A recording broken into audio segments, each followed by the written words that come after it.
घर तेरे करता तेरे सब कुछ है, जिस देवे सो पावे। ये सब कुछ मैं 85 से गुरु जी के साथ रहकर देखता चला आया हूँ, आज तक देख रहे हैं। करोड़ों दुनिया मेरी इस आँखों से देखी हुई है, कानों से सुना हुआ है। कितनी दुनिया दिक्कत लेके आई, कितनी दुनिया प्रॉब्लम लेके आई, उनका सबका सलूशन गुरु जी के पास है। बहुत कुछ देखने के बीच बीच में मैं कई बार हैरान हो जाता था कि सुनने में आया है, सुनते हैं, पिछला इतिहास भी है कि जितने महापुरुष गुरु पीर आए हैं, उनके बाद आज जो देखने में मिला, ऐसी कोई भी ऐसी गुंजाइश नहीं थी कि गुरु जी ने कभी किसी को कहा हो कि मैं इस मसले का हल नहीं करता। ऐसा कभी नहीं हुआ। बहुत नज़दीक से देखा है, दिन रात देखा है कि उनकी मेहरबानी थी कि गुरु जी ने अपने साथ मेरे को दिन रात रखा, तभी ये देखने का मौका मिला। घंटा 2 घंटे आना चले जाना, गुरु जी कुर्सी पर बैठे रहें, बहुत कम लोगों का दिखाई देता है। कोई दूर बैठा है, कोई नज़दीक बैठा है, किसी को पता चला है, किसी को नहीं पता चला है। तो मैं ये बिल्कुल सच कहता हूँ कि कभी भी ऐसा कोई इंसान गुरु जी ने वापस ऐसे कहकर नहीं भेजा। हाँ, किसी का टेस्ट लेना हो, उसने गुरु जी के पास टिकना है कि नहीं टिकना, बहुत बड़ा काम होगा उसका, तो टेस्ट लेने पर वो कोई चला जाए अपने मर्जी से तो उसकी मर्जी रही, शायद आज भी होगी।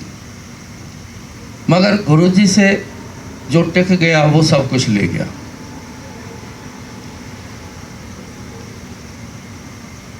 मैं भी उन सज्जनों में हूँ। मैं गुरु जी से कैसे जुड़ा?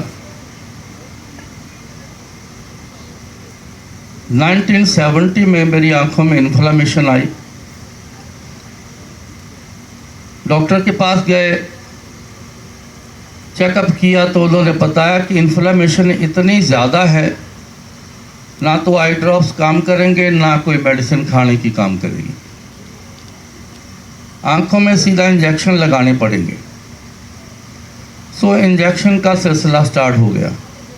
सुबह आंखों में इंजेक्शन लग जाने, शाम को लग जाने, ये सिलसिला 16 साल चला। ठीक होने की बजाय कॉम्प्लिकेशन बढ़ती गई। टेस्ट सारे नॉर्मल होते थे, उनको पता नहीं चलता था डॉक्टरों को कि इन्फेक्शन है क्या चीज़, कहाँ से आ रही है और है क्या चीज़। इससे ज़्यादा परेशानी थी। ग्लूकोमा हाई लेवल पर चला गया,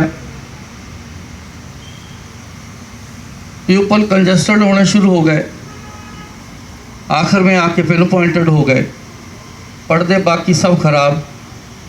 81 में आके जब अटैक हुए तो दिखाई देना बंद हो गया।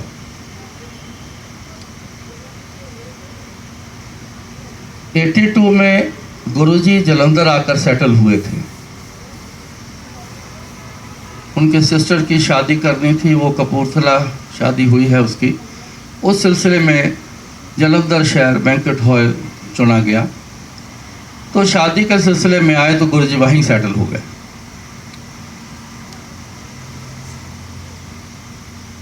एक सत्संग बीच में है, वो कनेक्टेड है।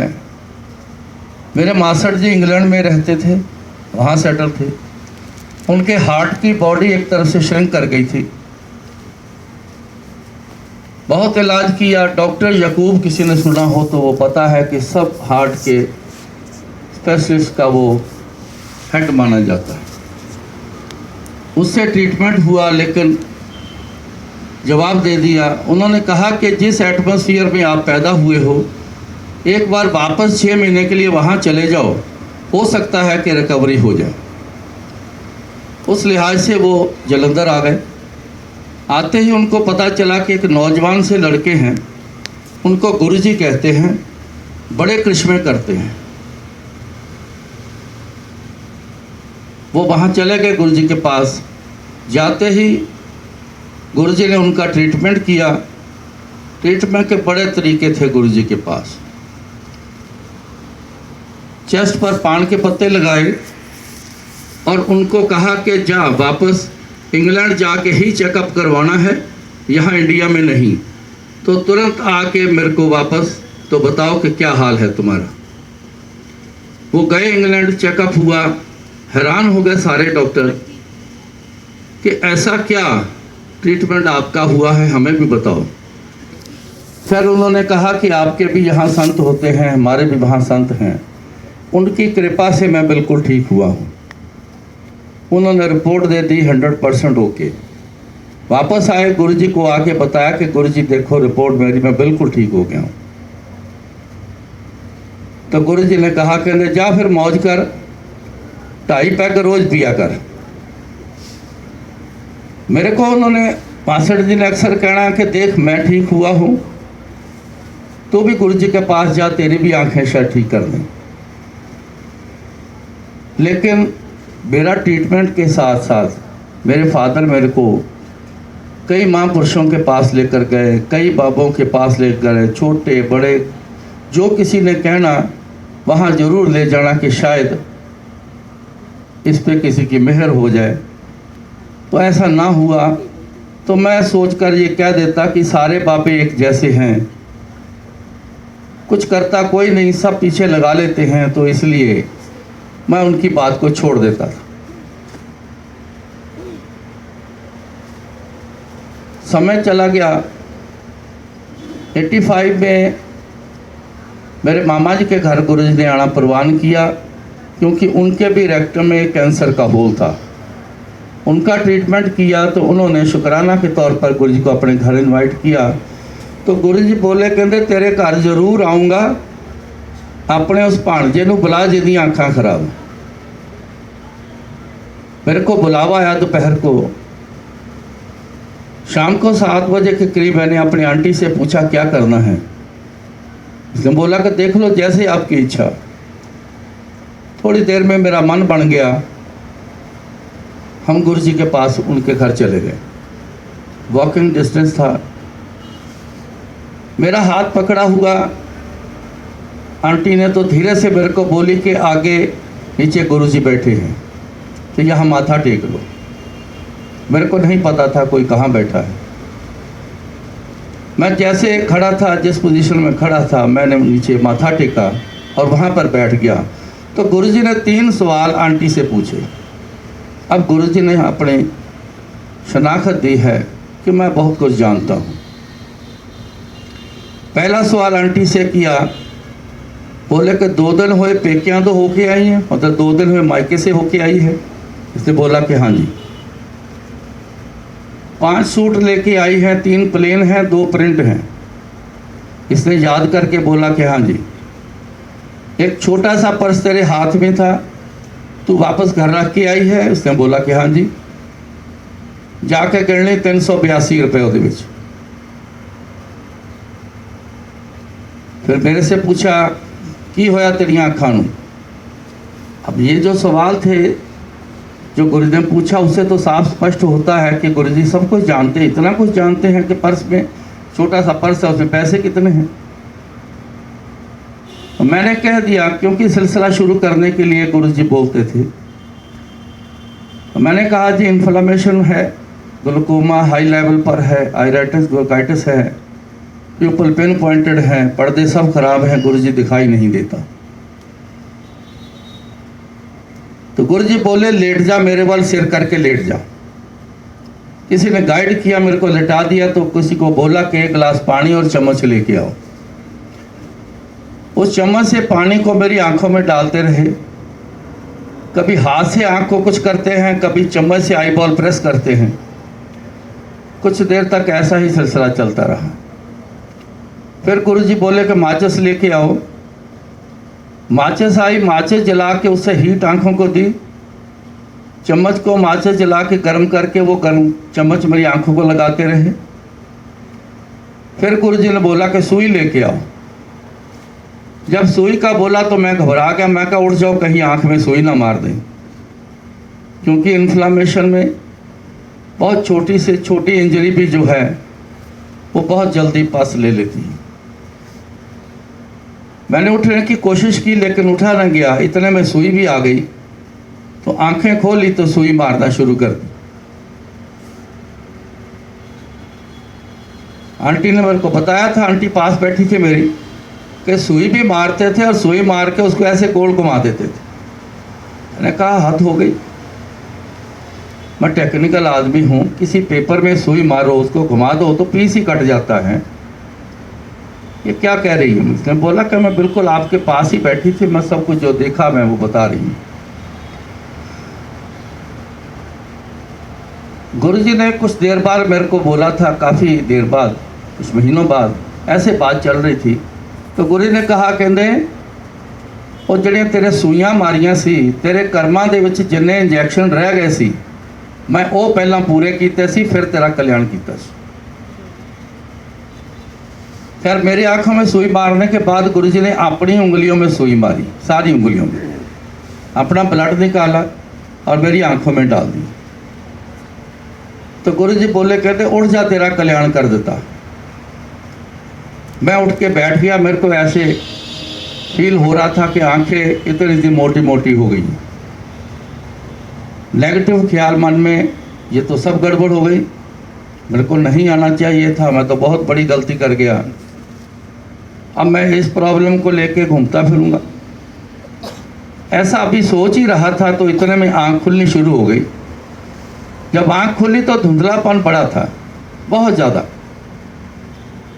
और जो मेरे आगे आके बैठे थे वो बहुत हल्के हल्के मेरे को दिखाई देने शुरू हुए, जैसे शैडो होता है, शक्ल नहीं किसी की पता, इतना हल्का दिखाई देना शुरू हुआ। मैंने गुरुजी से कहा, गुरुजी धुंधलापन बहुत है, थोड़ा हल्का हल्का दिखाई देना शुरू हुआ है। तो गुरुजी जैसे बोले, बड़े कॉन्फिडेंस से बोले, कहते कर देता कल्याण तेरा, तू की याद रखेगा। मैंने कहा सतबचन जी। वो ऐसा बोल था गुरुजी का जिसने मेरे को मेरा अंदर जगा दिया था उस टाइम पे, और इतना विश्वास आया था मेरे को। मैं कहा यहाँ कुछ ज़रूर होगा, क्योंकि हल्का हल्का उस टाइम पे दिखाई देना भी शुरू हो गया था। कुछ देर में गुरुजी चले गए, संगत भी चली गई, हम भी घर वापस आए। फिर मैंने रास्ते में एक रिक्शा आता हुआ मैंने हल्का सा देखा। मैंने आंटी से पूछा, मैं क्या रिक्शे वाला गया? इसने बोला कि हाँ जी। तो घर चले गए हम। मैं पूछ रहा था आंटी से क्या क्या कर रहे थे, मेरे को इतने में याद आया कि वो पर्स में 382 रुपये बोले हैं। ये आंटी वो एक छोटा सा पर्स है, इसके हाथ में हर टाइम रहता था, घर में कुछ ना कुछ वो लेके आई। इसने पैसे सारे बाहर निकाले, जब काउंट किए तो पूरे 382 रुपये, एक पैसा ना कम ना ज़्यादा। ये चीज़ देख के, इस परफेक्शन को देख के मैं बहुत हैरान हुआ। मेरे को बड़ी नींद आ गई। हालांकि मेरे को ऐसे में अपने मर्जी से नहीं सो पाता था, इन्फ्लामेशन इतनी ज़्यादा थी कि जैसे आंख बंद करता था तो मेरे दर्द बहुत बढ़ जाती थी। लेकिन बड़ी ज़ोर से नींद आई तो मैं सो गया। जब मैं सुबह उठा तो पूरा विज़न क्लियर था, एक रात में रिवीजन वापस आ जाना। मेरे को यकीन नहीं था कि मेरा विज़न वापस आया है। मैं तो नींद में एक सपना जैसा समझ रहा था, लेकिन मैंने अपने सिर को भी हिला के देखा, कहीं मैं नींद में तो नहीं हूँ, सपना तो नहीं देख रहा। लेकिन सच था, एक रात में पूरा विज़न वापस आना। मैं तो शोर बचा उठा। फटाफट हमने तैयारी करी कि चलो गुरुजी के पास चलें। गुरु जी के पास गए। गुरु जी अपनी कुर्सी पर बैठे थे। जैसे दरवाज़ा खोला, अंदर पैर रखा तो सामने गुरु जी। बड़ी अच्छी स्माइल दी गुरु जी ने और मेरे को कहा, कहते अंकल रात नींद आ गई। मैंने कहा गुरु जी नींद तो बहुत आई। मैं कल नींद तो छो गुरु जी, पूरी नज़र ही वापस आ गई। तब उस टाइम का गुरु जी ने मेरे को जवाब दिया, जब मैं अपने मास्टर जी को कहता था कि बड़े पापे देखे हैं मैंने, सब एक जैसे हैं। तो गुरु जी ने उस चीज़ का जवाब दिया मेरे को, कहते बाबा तू भी कोई नहीं छड़िया, कीता कल्याण तेरा किसी ने? मैं कहा जी नहीं। कहते देख ला। फिर 2-4 दिन बाद मैंने गुरु जी से फिर कहा कि गुरु जी रेडनेस तो अभी वैसे ही है, आप जानते हो इन्फ्लेमेशन का साइन है, रेडनेस है। तो गुरु जी कहते लिया फिर पानी का गिलास। तो गुरु जी के किचन से मैं एक पानी का गिलास, स्टील का गिलास में लेके आया। गुरु जी के पास एक माला होती थी रुद्राक्ष की, वो गले में डाल के वो डिप करके बहुत अमृत तैयार करके देते। दिन में 2-2, 4-4 बार, 5-5, 6-6 बार अमृत तैयार करना। किसी को ना मिलना तो किसी को 7-8 गिलास मिल जाने। उन्होंने अमृत तैयार करके दिया तो गुरु जी बोले, कहते ले पीला, आज तो बाद तेरी लाली भी खत्म। वो ऐसा अमृत जाम मैंने पिया, 2-3 दिन में पूरी रेडनेस भी गायब हो गई। अब पूरे 29 साल हो गए, मई के महीने में गया था मैं, पूरे 29 साल हो गए हैं। कभी आज तक एक बार भी मेरे को आँख के डॉक्टर के पास उस प्रॉब्लम के लिए नहीं जाना पड़ा आज तक। हाँ छोटी मोटी आ जाती है, कभी थोड़ी सी इन्फेक्शन आ गई जो मौसम के लिहाज से है या किसी को हो जाए, तो मैं अगर गया हूँ तो नए डॉक्टर के पास अगर कहीं गया हूँ तो उसने मेरे को ज़रूर पूछा है कि आपकी आँखों में प्रॉब्लम क्या आई थी। उनको समझ नहीं आई, क्योंकि